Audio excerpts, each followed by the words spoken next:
Hello everyone, I am Prem Kaur Patle. Dear students, today I am going to explain you about the global poverty scenario. Dear children, in this session we will see about the global poverty scenario. बच्चों हम वैश्विक निर्धनता के परिदृश्य को समझेंगे. After that we will see the challenge ahead. हमारे सामने जो भावी समस्याएं इस गरीबी की वजह से जो भावी चुनौतियां हैं हम उन्हें भी समझने की कोशिश करेंगे. Dear students,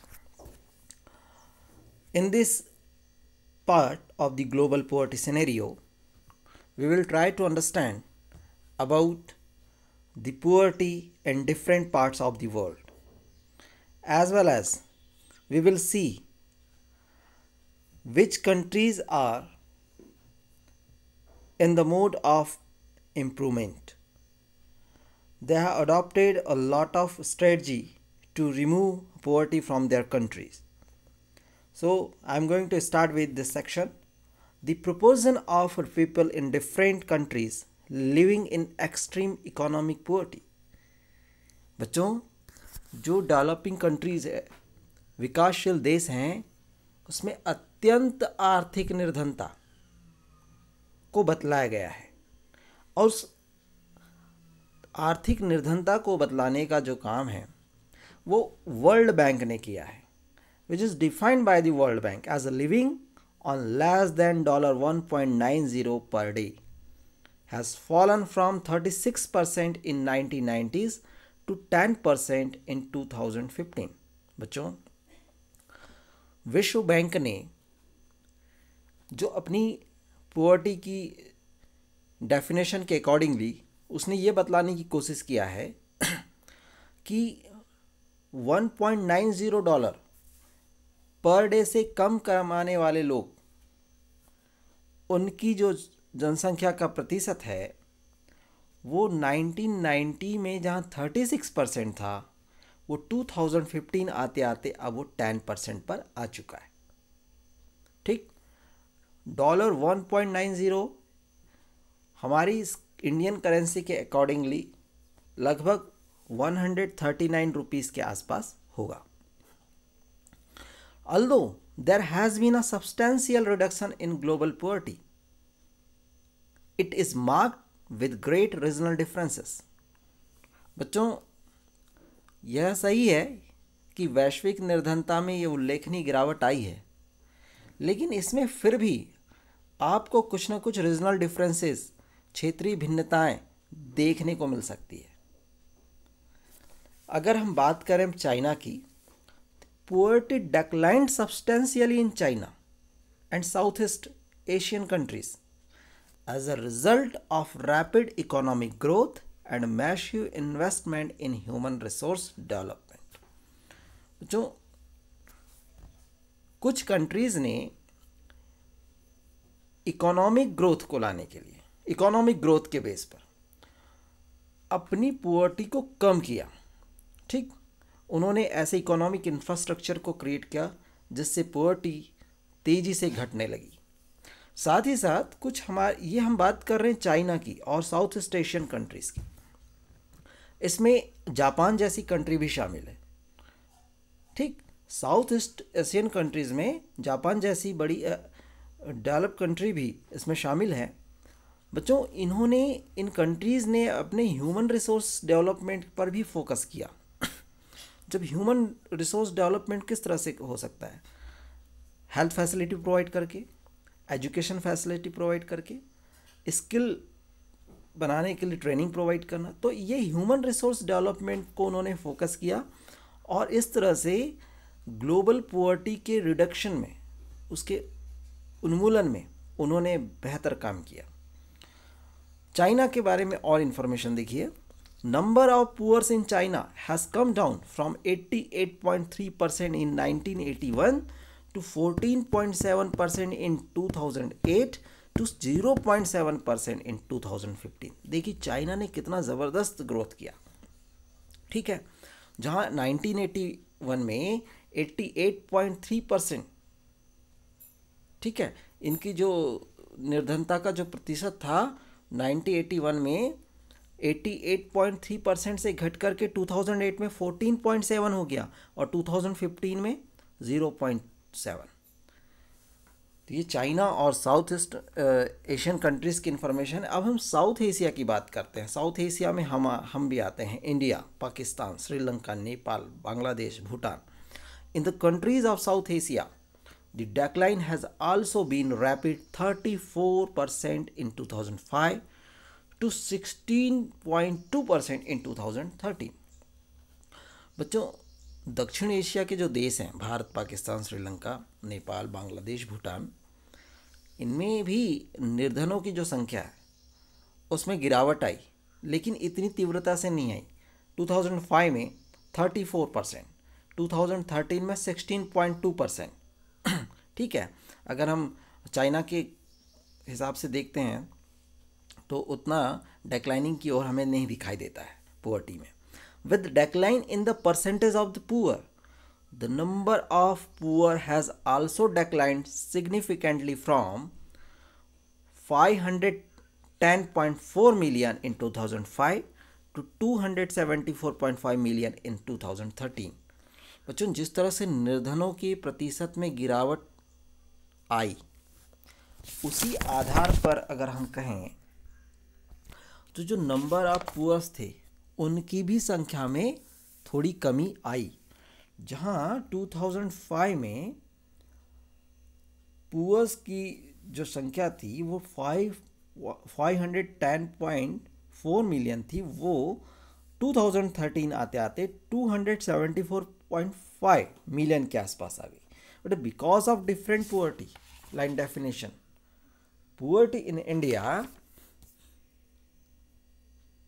is also shown higher than the national estimates।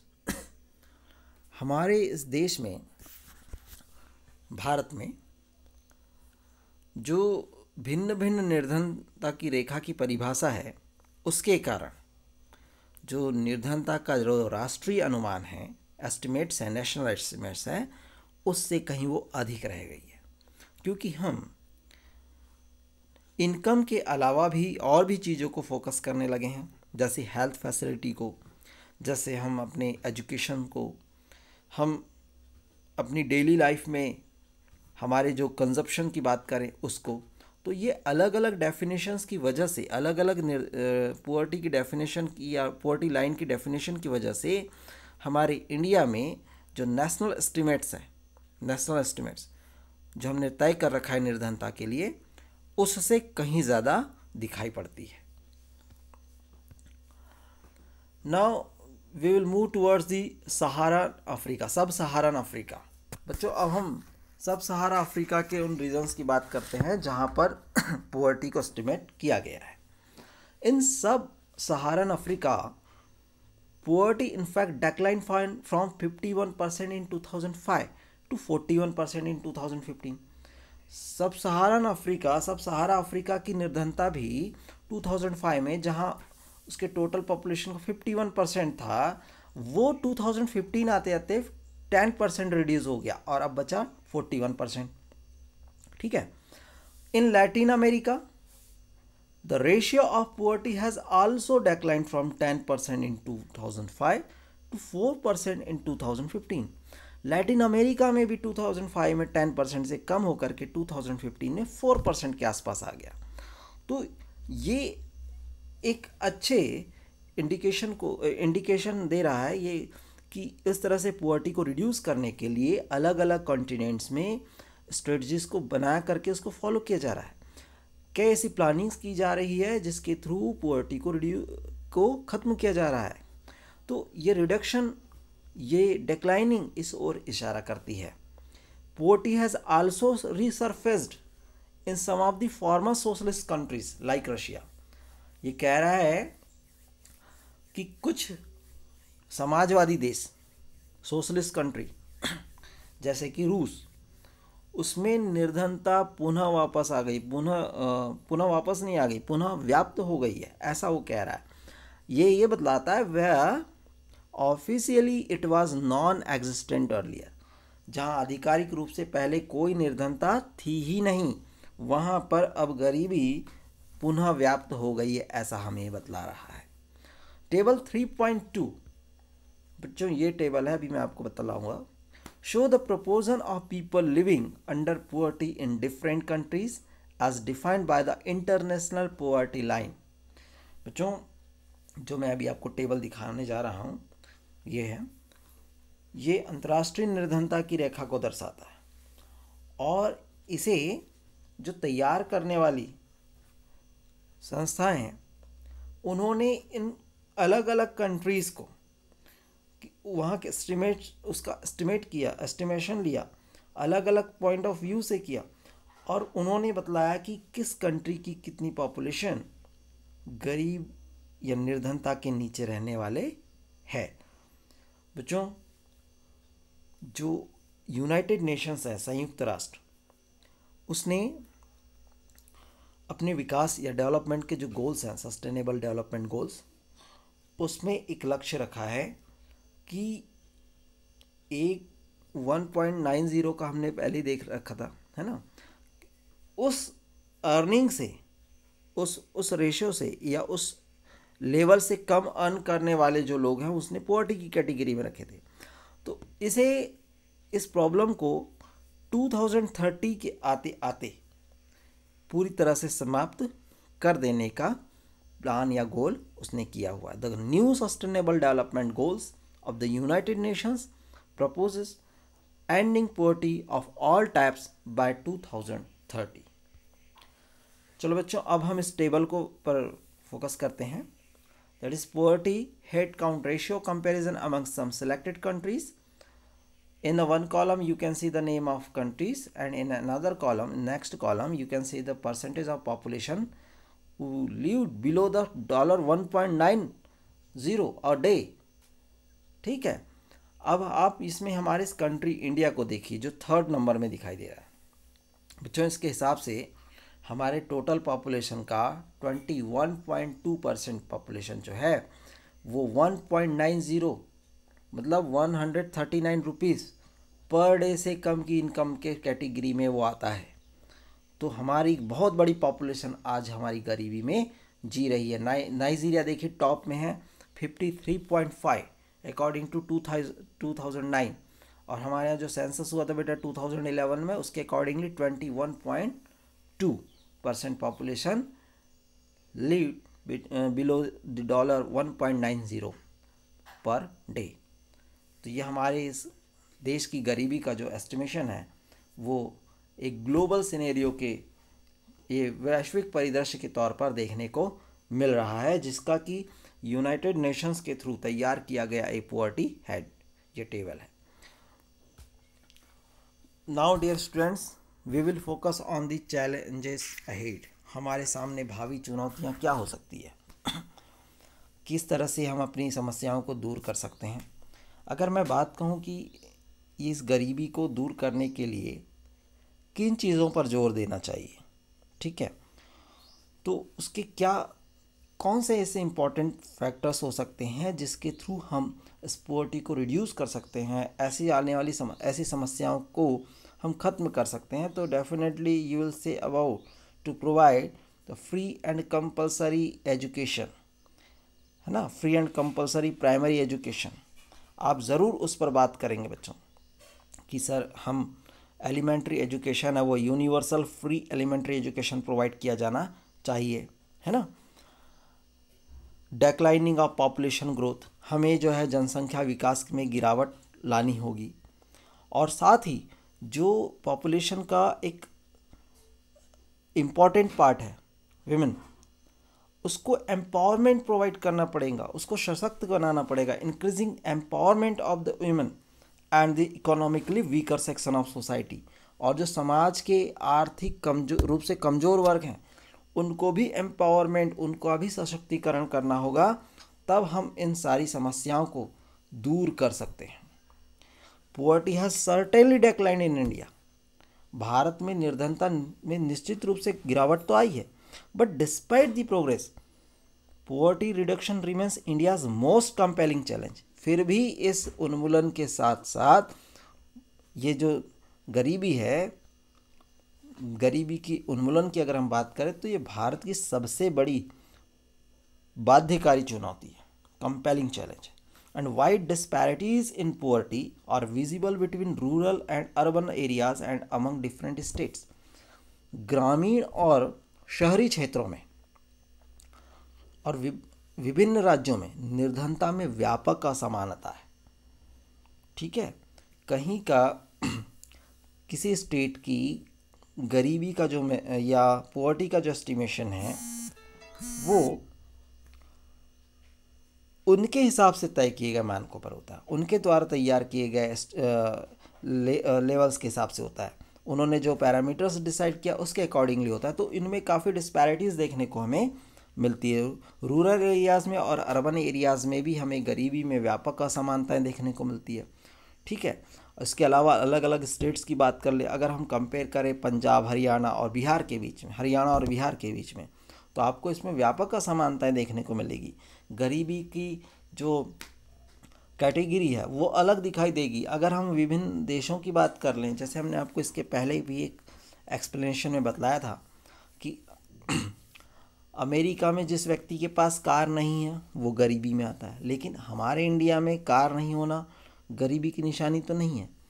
ठीक है, हमारे यहाँ पर सर्वाइवल कंडीशन अगर उसके लिए नहीं है, वो जो डिसाइड किया गया एक पैरामीटर्स के अकॉर्डिंगली वो अर्निंग नहीं कर पा रहा है, तो वो गरीबी की रेखा में आता है। लेकिन हम कंपेयर जहाँ कर रहे हैं तो दोनों ही लेवल पर, दोनों प्लेसेस में डिफरेंसेस होंगे, उनकी मेज़रमेंट, उनके पैरामीटर्स सब कुछ चेंज होंगे। तो ये इससे कहीं ना कहीं डिस्पैरिटीज़ देखने को मिलती है। Certain social and economic groups are more vulnerable to poverty. बच्चों,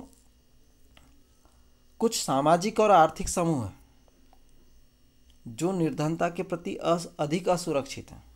हमने वल्नरेबल ग्रुप्स के बारे में पढ़ा था, है ना, आपको याद होगा। तो ये वल्नरेबल ग्रुप इसका हिस्सा है। सोशल ग्रुप हमने बात की थी, शेड्यूल कास्ट, शेड्यूल ट्राइब्स के बारे में। इकोनॉमिक ग्रुप्स में भी हमने बात की थी, जो कैजुअल लेबर्स हैं, है ना, अर्बन एरियाज़ के लेबर्स हैं, एग्रीकल्चरल फील्ड में काम करने वाले वर्कर्स हैं, इनके बारे में बात की थी। Poverty reduction is expected to make better progress in the next 10 to 15 years. आशा की जा रही है कि जो निर्धनता का उन्मूलन का कार्य है वो अगले 10 से 15 वर्षों में अधिक प्रगति होगी। और उनके लिए क्या चीज़ ज़रूरी होगी, मैंने जो ऐसा कि आपको बताया, इकोनॉमिक ग्रोथ। ठीक है, इकोनॉमिक ग्रोथ बहुत ज़्यादा ज़रूरी होगी। इसके अलावा free elementary education, declining population growth and increasing empowerment of women and the economically weaker section of society।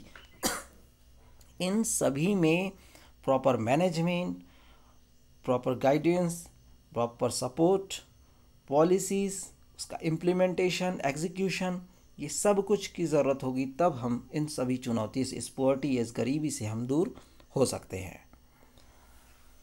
The official definition of poverty, however, capture only a limited part of what poverty real means to people। जो लोगों के लिए निर्धनता के लिए परिभाषा, आधिकारिक परिभाषा बेटा, ऑफिशियल जो डेफिनेशन बनाई गई है वो केवल सीमित भाग पर लागू होती है। ठीक है, वो सीमित भाग पर कैसे लागू होती है? It is about a minimum substance level of living rather than a reasonable level of living. बच्चों, यह जो मिनिमम सब्सटेंस लेवल है, यानी न्यूनतम जीवन निर्वाह के लिए उचित स्तर होना चाहिए, है ना, कि हाँ, हम अपने न्यूनतम जीवन के जीने के लिए ये उसका उचित स्तर ये होना चाहिए। उसकी अपेक्षा हम क्या कर रहे हैं? हम अपने जीवन निर्वाह के लिए न्यूनतम स्तर का, रीजनेबल लेवल ऑफ लिविंग को प्रमोट कर रहे हैं कि भाई कम से कम इतना होना चाहिए, उसका एक स्टैंडर्ड लेवल होना चाहिए। हम उसकी जगह में हम क्या कर रहे हैं? रीजनेबल लेवल ऑफ लिविंग, उसको उस विषय पर बात कर रहे हैं हम। ठीक है, और परंतु अनेक जो बुद्धिजीवी थे उन्होंने इसका समर्थन किया कि निर्धनता की जो अवधारणा है उसका विस्तार मानव निर्धनता तक कर देना चाहिए। Many scholars advocated that we must broaden the concept into human poverty. मानव निर्धनता तक इसका प्रचार, उसकी अवधारणा को बढ़ा देनी चाहिए। न केवल हम सिर्फ अपनी लिविंग कंडीशंस, अपने सर्वाइवल कंडीशंस को ही ध्यान में रख कर के हम पैरामीटर्स डिसाइड करते हैं, बल्कि ह्यूमन पोवर्टी अब ऐसा नहीं। ह्यूमन पोवर्टी का मतलब वो अपनी लाइफ से रिलेटेड जितनी भी चीज़ें हैं, उस जो इम्पोर्टेंट फैक्टर्स के रोल में रूप में उसको रोल प्ले कर सकती है, उन सब को इसमें शामिल कर देना चाहिए। A large number of people में have been able to feed themselves. बच्चों, बड़ी संख्या में लोग अपने लिए भोजन जुटाने में समर्थ हों, लेकिन क्या but do they have education? देखिए, वर्क करके कोई भी अपने लिए पैसा कुछ कमा लेगा और अपने लिए भोजन की व्यवस्था कर लेगा, ठीक, 2 वक्त की रोटी की व्यवस्था काम करके कर लेगा। But do they have education? परंतु क्या उनके पास पर्याप्त शिक्षा की व्यवस्था है? क्या वो अपने लिए उनके पास शिक्षा है या नहीं? और शेल्टर, उनके पास घर है जिसमें वो रह सकें? और हेल्थ केयर, क्या उनके पास स्वास्थ्य सेवा की सुविधा है? और जॉब सिक्योरिटी, रोजगार की क्या सुरक्षा है? और सेल्फ कॉन्फिडेंस, क्या उनमें आत्मविश्वास है? Are they free from caste and gender discrimination, जातिगत व्यवस्थाओं और लिंग आधारित जो भेदभाव है, क्या वो उससे मुक्त हैं? क्या बाल श्रम की प्रथा अब भी प्रचलित है? The practice of child labor is still common. Worldwide experience shows that with development, the definition of what constitutes poverty also changes. बच्चों, विश्व आधारित विश्वव्यापी जो अनुभव है ये बतलाते हैं कि विकास के साथ अब निर्धनता की परिभाषा भी बदलती जा रही है। यह बदलती है समय समय पर। इस हर चीज़ का एक क्राइटेरिया, उसके पैरामीटर्स वो हमेशा चेंज होते हैं। And in terms, okay, hopefully we will able to provide the minimum necessary in terms of only income to all people by the end of the next decade. ये कहता है कि आशा करते हैं कि हम नेक्स्ट डिकेड, अगले दशक के अंत तक सभी को केवल आय की अगर बात करें तो न्यूनतम आवश्यक आय उपलब्ध करा सकेंगे। मिनिमम इनकम जो है हम उनको प्रोवाइड कर सकेंगे। But the target will move on for many of the bigger challenges but still remain. बच्चों, इसके लिए हमें क्या क्या चीज़ ज़रूरी होगी? प्रोवाइडिंग हेल्थ केयर, सभी को स्वास्थ्य प्रदान करना, एजुकेशन, शिक्षा and job security for all, and achieving gender equality and dignity for the poor. Job की सिक्योरिटी, ठीक, रोजगार सुरक्षा, जेंडर इक्वलिटी, लैंगिक समानता का बोध कराना, and dignity for the poor, और गरीबों की गरिमा, उनका सम्मान। ये जैसी बड़ी चुनौतियाँ हमारे लक्ष्य होंगे। ये वास्तव में हमारे लिए बहुत बड़े चैलेंजिंग है। ये हमारे लिए चैलेंज है कि क्या हम उन गरीबों को ये सब चीज़ मुहैया करा सकेंगे। ये हमारे लिए सबसे बड़ी चुनौती है। Number 1, providing health care. Number 2, providing education. Number 3, job security for all. Number 4, achieving gender equality. Number 5, dignity for the poor. These are the 5 challenges which we can face ahead. हम भविष्य में इसका सामना कर सकते हैं, इसलिए हमें इन्हें बड़ी चुनौती के तौर पर देखना चाहिए। बच्चों, उम्मीद है आपको यह एक्सप्लेनेशन समझ में आया होगा। Thank you very much.